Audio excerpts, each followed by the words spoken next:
Pak Kapolres, Pak Dandim, Pak Ketua DPR yang insya Allah dimuliakan dan dirahmati Allah Subhanahu wa Ta'ala. Bagus mi tadi, kacaku lagi. Bilang memang aku kaca. Alhamdulillah, saya perjalanan ya rehat sejenak. Makassar, zona merah. Saya bilang, kameramen saya, Bapak Ibu kalau selalu nonton YouTube, ya kan? Itu yang ulang tahun yang ngambil gambar selama ini. Bapak Ibu bisa lihat ceramah saya karena jasa-jasanya ngambil gambar. Itu Idam Ama namanya. Pakai baju kuning. Ya kan? Takut ton sama istrinya itu. Ulang tahun lah dia. Saya bawa. Saya komunikasi dengan Ibu Una. Ya. Oh ternyata datang maki Ustadz. Saya ke Bira. Subhanallah, melewati beberapa kabupaten. Tapi satu kabupaten yang pemimpinnya welcome. Tahu jaki welcome? Tahu jaki itu? Bahasa susah. Kira-kira kalau diterjemahkan, dia senang kalau ada orang datang berkunjung ke kabupatennya. Ya kan? Oh, saya agak kecil hati sedikit. Karena ditahu di nomor HP ku, kenapa seniorku na telepon? Ada mak di sampingnya, karena ngapa tuh na enak di telepon. Tuh, Bancik, ada Ustadz, ada. Kasih singgah dulu di Bantaeng. Padahal saya dengar tonji. Alhamdulillah, tidak semua pejabat Pak senang dikunjungi ulama. Tidak semua. Tapi alhamdulillah, meskipun masih muda, menunjukkan kerendahan hati. Ustadz, datang Ki. Ya kan? Ya, mudah-mudahan tepuk tangan tak tulus. Ya, Pak Bupati itu ibarat gula, banyak semut yang senang-senang datang. Ya. Nah ini maka kita mau ceramah sedikit kali ini karena diundang, alhamdulillah. Ya, pertama, seorang guru ditanya muridnya, guru, ada dua manusia, satu ibadahnya kepada Allah baik, sholatnya bagus, Senin Kamisnya baik, tadarusnya lancar, cuma satu kekurangannya apa? Tidak baik sama orang, sama tetangganya cuek, sama teman kantornya borok. Yang kedua, orang kedua, ibadahnya kepada Allah pas-pasan ji. Sembahyang bocor-bocor, hari Jumat paling terlambat datang, paling cepat pulang. Orang khotbah dia tidur. Tapi ada kelebihannya, apa? Baik kita sama orang, sombereki. Sama temannya semua orang senang, tetangganya semua orang suka. Kira-kira dari dua orang ini, mana yang tidak baik? Coba.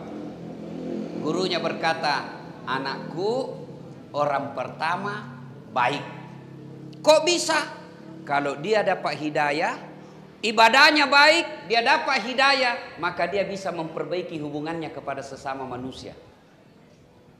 Orang kedua juga baik. Meskipun hubungannya kepada Allah tidak terlalu sempurna, tapi kalau dia dapat hidayah, ibadahnya bagus, hubungannya kepada Allah juga sempurna.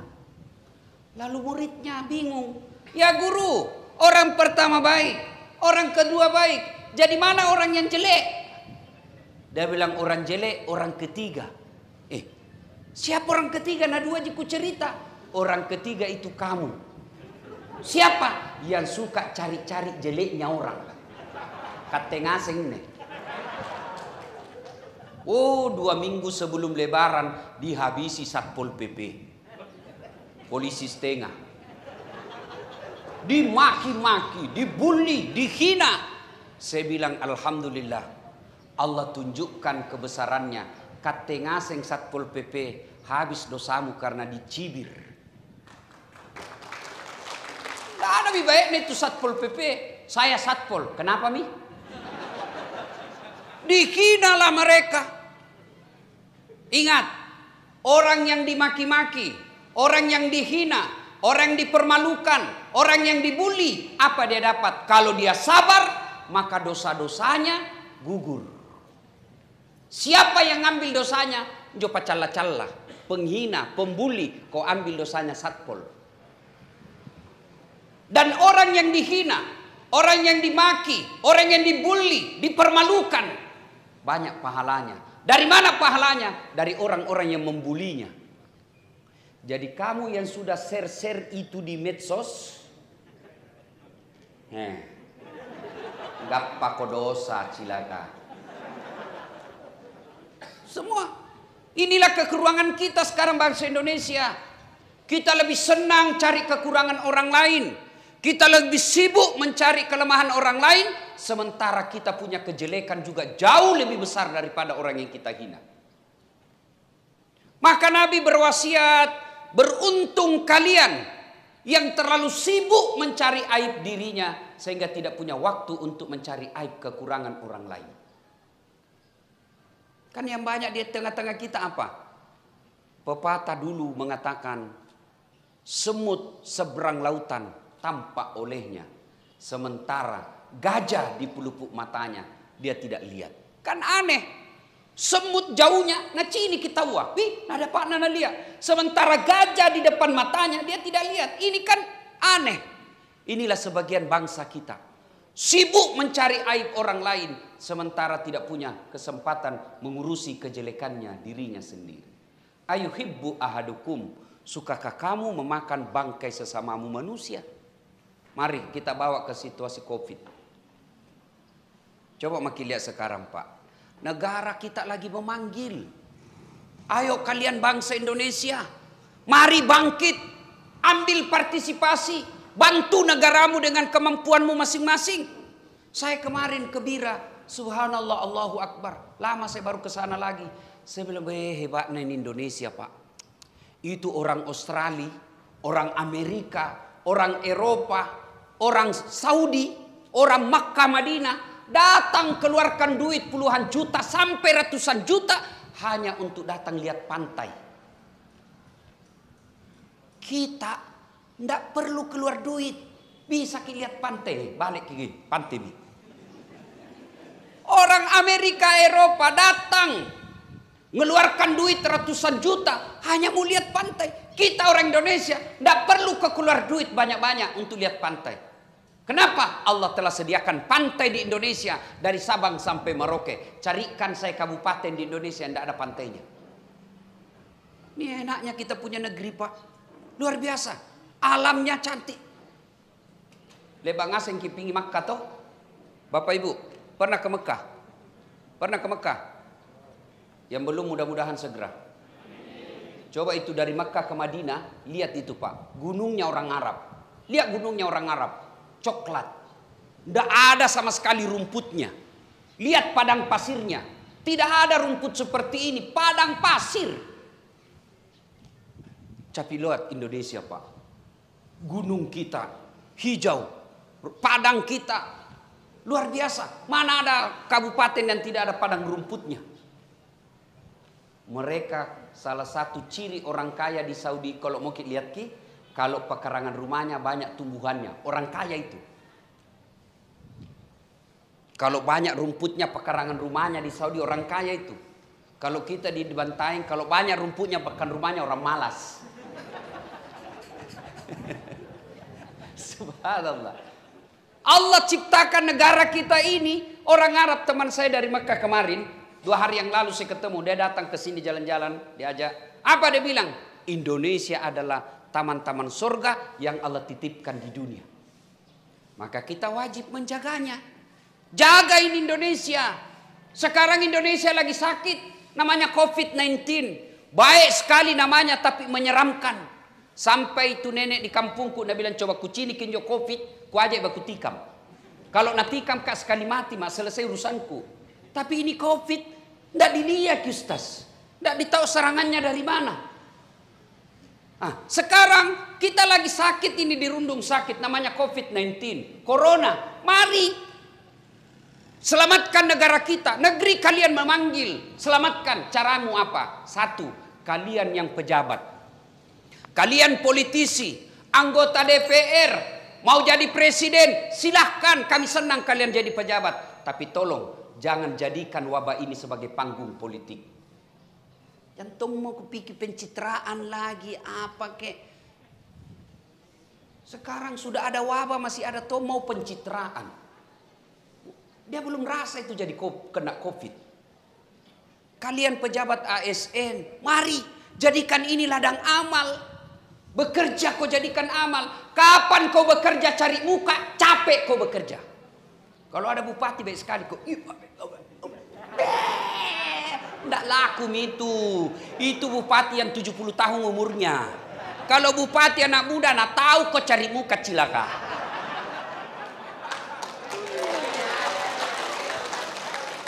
Pak Bupati juga harus tahu kentara gitu orang yang penjilat. Kalau dia cari muka kasih tahu, kau kira tidak ada mukaku? Apa? Kalau bapak bekerja ASN cari muka capek kok, capek demi Allah. 10 nak suruh kau kerja bupati, 9 yang cocok, 1 yang salah, pasti yang 1 nak persoalkan. Dongok memang tongko kau. Padahal 9 itu cocok. 2 tahun kau mengabdi dengan baik, tiba-tiba ada salamu, apa boleh buat? Aturan ASN keluar kau, pasti kau menyesal. Bateku mau 2 tahun. Tapi kalau kau bekerja lillahi ta'ala, mencari ridha Allah, dapat pujian atau tidak dari bupatimu, kau tidak jadi masalah. Kenapa? Saya bukan cari muka sama manusia, saya mencari ridha Allah. Itu orang Islam kalau sholat kau selalu bilang begini, inna sholati wa nusuki wa mahyaya wa mamati lillahi rabbil alamin. Semata-mata karena Allah. Maka saudaraku ASN yang ada hadir di tempat ini, luruskan niatmu bekerja. Kalau kau bekerja menjadi tenaga kesehatan, menjadi petugas gugus COVID, kalau kau kena COVID karena mau menyelamatkan 1 jiwa manusia, demi Allah Al-Quran menginformasikanmu, kau selamatkan 1 jiwa manusia sama kau selamatkan seluruh penduduk dunia. Tapi kalau kau kejar bonus, kejar honor, apa cetong? Berapa bonusnya? Kena kau COVID, mati kok, bukan mati syahid. Kenapa? Kau bukan cari ridha Allah. Maka luruskan niat. Bapak-bapak, kalau lurus niat enak bekerja. Kalau baik niat tidak ada masalah dengan tantangan. Saya kasih contoh pentingnya pelihara niat ini bekerja. Coba, ada 2 orang santri. Selesailah diajar sama gurunya. Semua ilmu dari gurunya sudah dikasih. Lalu gurunya berkata, nak, lebak ngasih mako kusaren ilmuku. Turun mako dengan ilmuku kau hidup. Turunlah 2 santri ini. 1 jadi pedagang, 1 jadi tukang kebun. Yang jadi tukang kebun sukses menanam ubi. Dia ingat gurunya. Saya bisa sukses seperti ini. Karena apa? Karena ilmu dari guruku. Maka diambil ubinya yang paling baik, dia masukkan dalam karung, dia pikul itu ubi, naik ke gurunya. Assalamualaikum guru. Waalaikumsalam warahmatullahi. Mana kabarmu nak? Guru, alhamdulillah setelah keluar dari pondok ini saya jadi petani ubi. Ini ada ubi ku bawakan ki. Mudah-mudahan kita bisa nikmati dengan baik. Nah bilang guru, ini baik memang ton si Pak Muna. Bawa masuk ke dalam ibumu. Dia bawa lah ke istrinya nih Pak Guru. Sudah itu guru tawe kate palak kanama. Mau mak pulang ini. Nah bilang guru, nah tunggu dulu nak. Duduk dulu mako dulu. Duduklah ini buritnya. Masuk ke istrinya. Ibu, apa tahu dikasih gitu anak tak baik nah. Nah bawakan ki ubi 1 buah karung. Nah bilang istrinya tidak ada. Nah enak tahu masa tidak ada mau bawakan. Tidak ada Pak Guru. Cari kau dulu. Nah bilang ada jitu. Nah bawakan ki kambing kemarin 4 cama. Nah bilang gurunya kasih mika kolesterol jak saya. Akhirnya kambing dari Pak Camat. Dia bawa pulang itu tadi anak murid. Di perjalanan ketemu sama itu temannya yang pedagang. Batu kemeko sekali. Dia bilang datang rumah anak guru. Nah kenapa ada kambing kau bawa? Nah bilang itu mi guru tak kau dong. Baik namamu kasihan. Ku bawakan ubi. Nah kasih ke kambing. Ini pedagang langsung jalan kalkulatornya. Namanya pedagang Pak Bupati mikirnya untung rugi. Nah karena ini saja bawa ubi, ini sari kambing. Apalagi kalau lebih dari ubi. Pulang dia ke tokonya. Dia ambil mobil open cup. Nah isi sembako. Beras, gula, tepung. Naik 1 mobil. Assalamualaikum guru. Waalaikumsalam. Apa kabarmu nak? Saya jadi pedagang guru. Ini ada ku bawakan ki sembako 1 mobil. Semoga bermanfaat. Baik nak. Cerita-cerita nak bilang. Guru, tabe mau mak pulang dulu. Nak bilang guru, tunggu dulu nak. Duduk mako di situ. Masuk Leni, Nah bilang, gappa mak, gappa mak. Nah bilang, ibu, apa dikasih tahu itu murid tak? Nah bawakan kau satu mobil sembako. Nah bilang, tidak ada. Masa pulang kosong? Tidak ada, kecuali itu ada ubi nah bawa teman nak kemari. Nah, sudah Mi, kasih misalnya itu ubi daripada kosong iko dong. Akhirnya pulang bawa ubi. Kemarin pergi temannya bawa apa? Ubi. Pulang bawa kambing. Hari ini temannya datang itu pedagang, pergi bawa sembako. Pulang bawa ubi. Ubinya lagi temannya. Ketemu temannya dalam hatinya, nah ubi itu kau apa? Begini juga kita ASN. Sama kerja tak, sama waktunya, sama kita punya baju. Demi Allah, ada yang pulang bawa ubi, tapi mudah-mudahan lebih banyak yang pulang bawa kambing. Luruskan niat. Luruskan niat. Maka ASN negeri memanggil kalian. Negeri memanggil kalian. Ketika Anda ditugaskan gugus Covid, ketika Anda ditugaskan untuk menerapkan ketertiban, maka lakukan. Bukan karena taat kepada bupatimu, tapi kau ingin mengabdi kepada sesama manusia lillahi ta'ala, semata-mata karena Allah. Anggota DPR, mengabdilah. Di sini ada ketuanya. Bagaimana kalau negara memanggil kita? Carilah jalan keluar, bikin perda yang bisa membuat masyarakat ini betul-betul bisa terhindar dari Covid. Suara, karena anggota DPR itu haknya hak bicara banyak. Kurang lebih sama ustaz. Kalau ustaz hak bicaranya juga banyak. Tapi kelebihannya anggota DPR, dia bisa bikin perda. Kalau ustaz tidak bisa bikin perda, hanya bisa membantu anggota DPR sosialisasikan itu perda. Maka begitu ada perda, undang tongko itu ustaz. Untuk apa? Sosialisasi. Tapi tolong juga anggota DPR, sebelum kau bikin perda, undang tong itu ustaz bermusyawarah. Berikan masukan, kasih, ustaz ada ini begini. Apa masukanmu? Jangan nanti tertumbuk kepalamu, baru kau undang tokoh agama sebagai pemadam kebakaran. Pret. Itu bagus juga itu. Bapak punya ramperda, ajak tokoh agama, bukan cuma tokoh agama Islam, ajak Nasrani, ada Buddha, tokoh-tokoh agama, orang tidak beragama sekalipun ajak, karena dia punya hak hidup bernegara. Nah sudah, ini ada rencana ini bagaimana pendapat ulama, bagaimana pendapat pendeta. Sudah itu, barulah kalau mereka dianggap dilibatkan, tokoh-tokoh agama merasa dilibatkan, begitu sudah jadi perda, mereka punya tanggung jawab untuk menyampaikan kepada umatnya. Ayo, anggota DPR. Para politisi, mari negeri memanggil. Jangan kau jadikan ini wabah sebagai panggung politik. Menyerang kiri kanan. Calon ini menyerang, dia serang kiri kanan. Kapan kita selesai dengan Covid? Pengusaha, kontraktor. Ada kontraktor di sini? Tidak ada, Ji. Teman aja kontraktor banyak tau. Bapak-bapak, tidak dilarang bersahabat kontraktor. Tapi hati-hati. Pelajaran berharga di Sulawesi Selatan. Di hati-hati.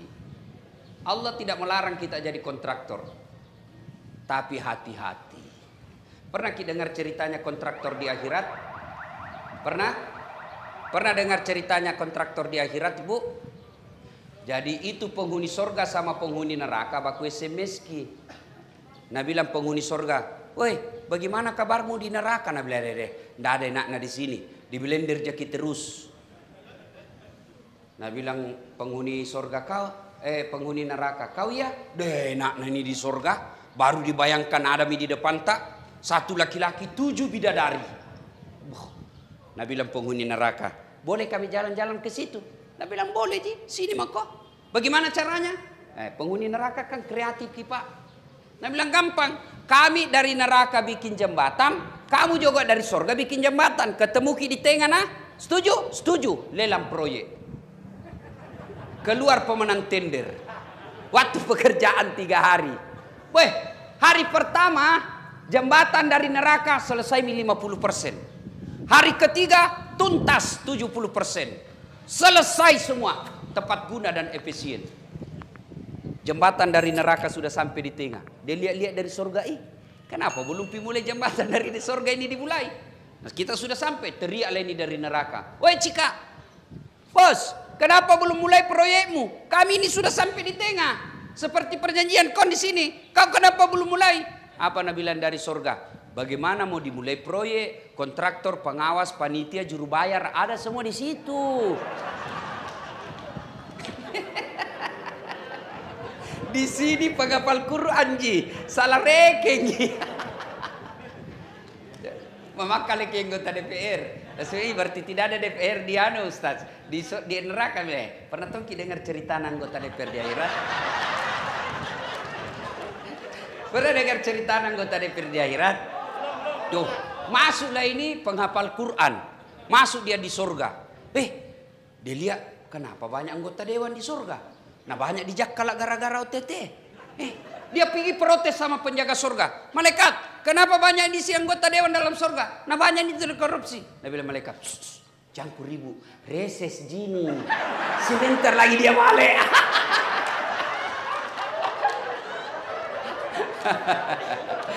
Bukan anggota dewan dibantai, bukan. Di sana Pak. Di Israel Pak. Nah ibu bapak saudara-saudara sekalian, ini poin pertama. Ya, para ASN, anggota DPR, pejabat, pengusaha, mari gotong royong. Ulama, para ustadz, ini saatnya kau berikan pencerahan ke masyarakat. Jangan kau lasangin neraka terus nu cerita. Saatnya bangkitkan imunnya orang, kasih gembira dia dalam dakwah, berikan dia harapan untuk tetap hidup. Ada juga penceramah Pak sangin neraka terus na cerita. Ada yang tidak ada enaknya dirasa hidup. Di rumah kita mau memiliki istri, piki warung kopi, nak kejar ki warkop, nak kejar ki utang, di jalan ki, nak suruh ki pulang satpol, sampai ki di rumah dimaki-maki ki sama istri tak. Mikilah kita ke masjid, mudah-mudahan di masjid dapat pencerahan. Sampai di masjid neraka terus kau dibakar, dilipat, ditusuk pantatmu, diguling. Nah bila anak muda jamak ke masjid dia pemalak-malak. Kasih saatnya berikan mereka berita gembira. Maka saya bapak ibu ini dengar. Kalau bapak ibu dengar ceramah saya selalu bicara poligami. Itu khusus di depan laki-laki. Tidak ada ibu-ibu di depanku. Karena ini bapak-bapak. Cini ke kodong mukanya ini ketanjak-tanjak ke masih yang ngaseng kodong. Jadi bapak-bapak. Maka saya ceritakanlah soal poligami. Senang dia mereka. Ya. Nah ibu. Para ustadz mari. Ajak mereka berdoa, ajak mereka, beritakan mereka tentang janji-janji sorga. Gembirakan mereka tentang harapan selalu berhidup yang panjang.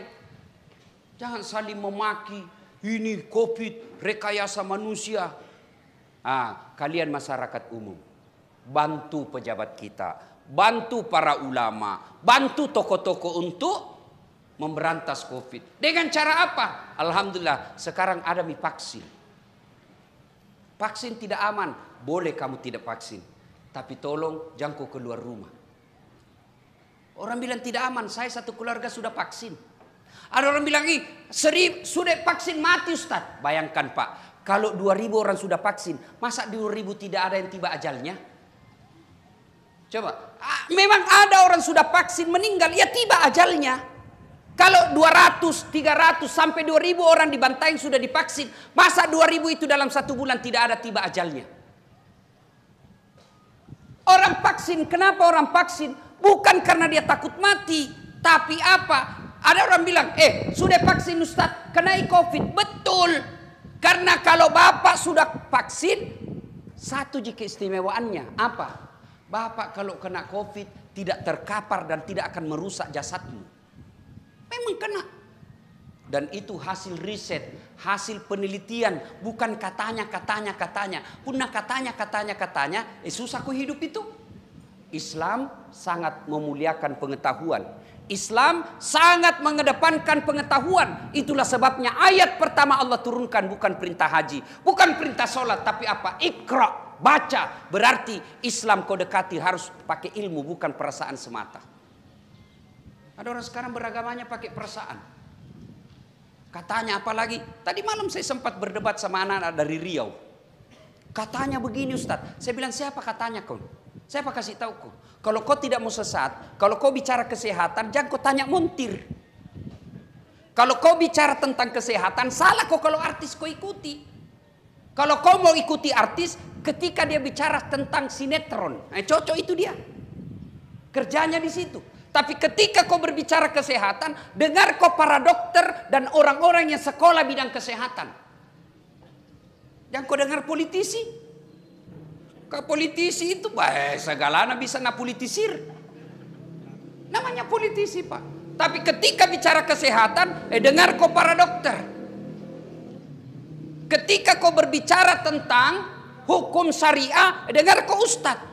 Maka saya bilang apa? Saya ikuti apa? Satu, saya ikut vaksin. Kenapa? Karena BP POM sudah mengatakan ini aman. Tahu namanya BP POM? Orang yang Allah berikan kewenangan melalui negara untuk menyelidiki semua itu. Itu BP POM. Kalau ada misalnya Persatuan Guru Republik Indonesia menyatakan vaksin aman dan boleh, saya tidak terlalu yakin. Kenapa? Karena bukan kerjanya di situ. Dia bukan mau mengajar murid.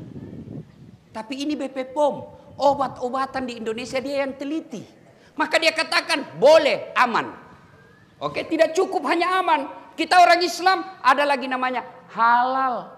Dan siapa yang menentukan halal? Jangan kau dengar dokter. Kenapa? Bukan kerjanya di situ. Kalau bicara halal, agama. Dan mewakili agama kita di Indonesia, ada sebuah institusi, ada sebuah lembaga, namanya Majelis Ulama Indonesia. Namanya majelis, bukan dasar di situ. Namanya majelis, kumpulan orang-orang yang khusus belajar agama di situ. Majelis itu ada ahli tafsirnya, ada tafsir hadisnya, tafsir Qur'annya, ahli filsafatnya, ahli tasawufnya, ahli sejarah Islamnya, ahli psikologi, ada semua di situ berkumpul. Mereka bermusyawarah lalu mengumpulkan fatwa bahwa vaksin halal. Ada lagi bilang, ada ulama bilang ada vaksin yang haram. Betul, ada yang terakhir. Apa? Meskipun haram dalam syariat Islam, kalau dia menyangkut kemaslahatan umat, sesuatu yang halal bisa kok haram, sesuatu yang haram bisa kok konsumsi kalau memang mengancam jiwamu. Dan kita sudah tahu ini dari kecil, babi boleh dimakan meskipun haram ketika kau di tengah hutan. Kalau kau tidak makan mati kau, boleh kau makan itu. Vaksin memang ada unsurnya yang dinyatakan tidak halal, tapi kalau dia bisa menyelamatkan jiwamu dan itu pilihan satu-satunya, maka boleh kau pakai. Kecuali ada 3 pilihan. Ini 2 haram, 1 halal. Jangan kau ambil yang 2 ini. Karena ini haram. Pakai kau yang halal. Ini sekarang banyak orang beragamanya, Pak, tidak jalan otaknya. Dia takut disuntik. Takut disuntik, maka dia carilah berita yang bisa membenarkan otaknya. Itu banyak orang begitu sekarang. Kalau saya pada prinsipnya, kalaupun saya mati gara-gara vaksin, saya hakul yakin 1000% saya mati syahid. Kenapa? Karena dengan saya divaksin lalu mati dan viral seluruh Indonesia, maka orang akan berkata, pelajari kembali vaksin. Berarti kematianku ada faedahnya buat kemaslahatan yang akan datang. Itu orang Islam. Menjadi rahmatan lil alamin, bukan menebar teror.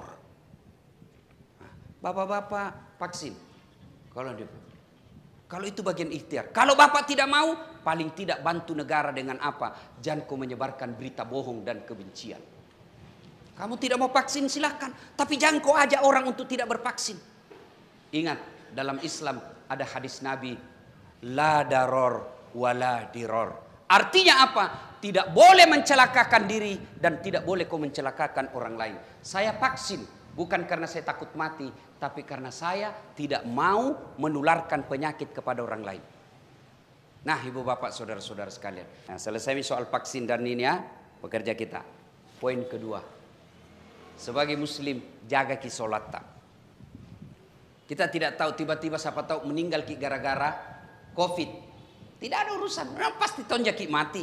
Tapi kalau beres solat Pak, tenang maki untuk kehidupan akhirat tak, tenang maki.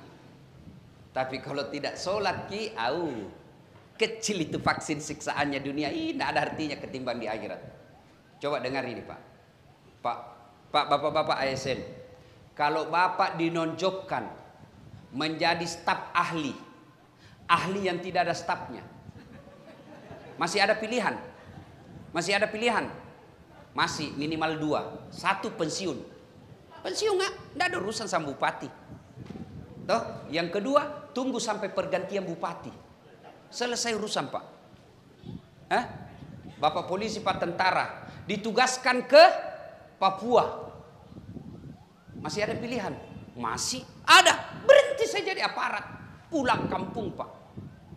Tapi demi Allah, kalau masuk kubur, senang tidak senang, tinggal kau di situ. Tidak boleh kau lagi keluar.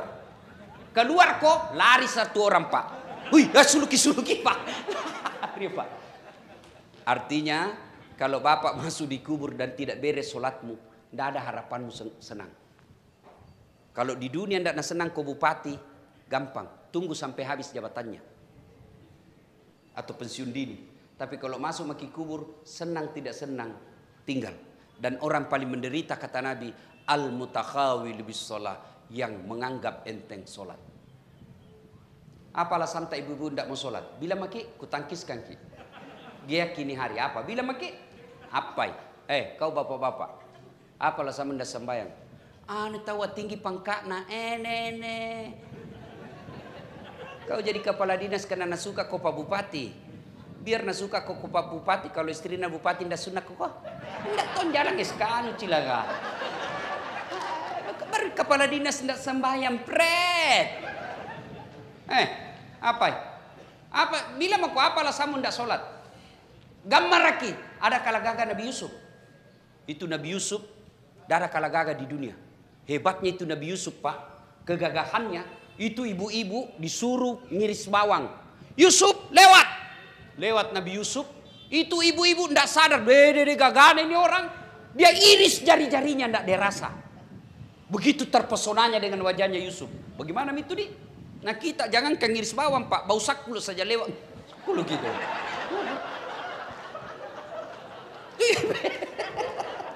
Hebat nih gagana itu Nabi Yusuf di.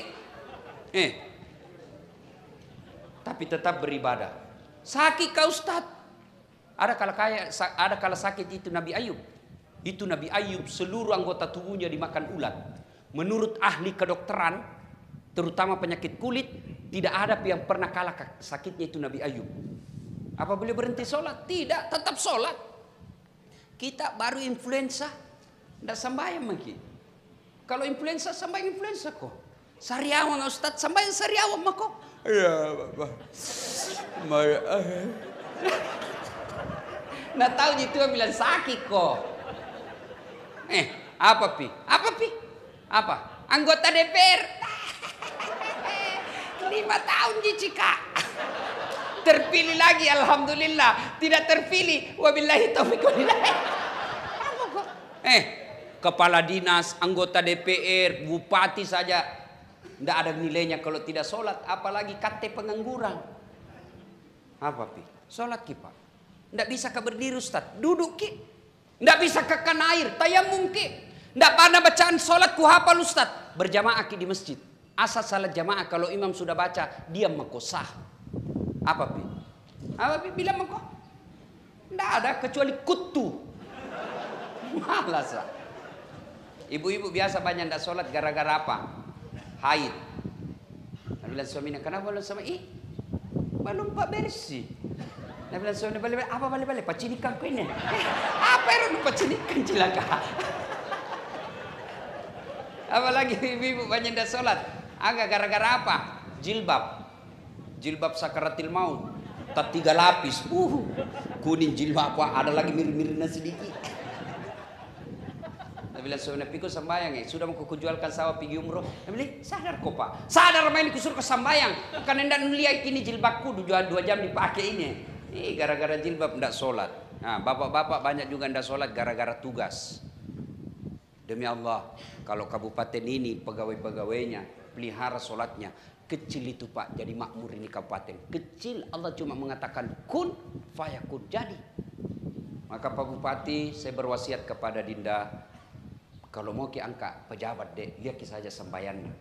Dia sembayangan. Kalau ndak sembahyang jangan kau percaya, Tuhan saja ditipu.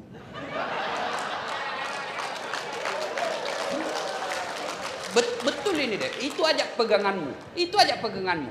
Tapi caranya sebelum dia suruh memang anggota lihat bagaimana sembahyangnya. Bagaimana sembahyangnya. Ada namanya tim investigasi.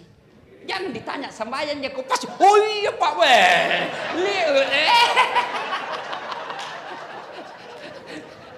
Disuruh ada tim kita yang pergi lihati bagaimana kalau dia baik sholatnya, insya Allah dia amanah. Sembahyang Ustaz mencuri ji. Untung itu na sembahyang, coba tidak sembahyang merampok. Nah ibu bapak saudara-saudara sekalian, banyak yang kita ingin sampaikan tapi waktu yang terbatas.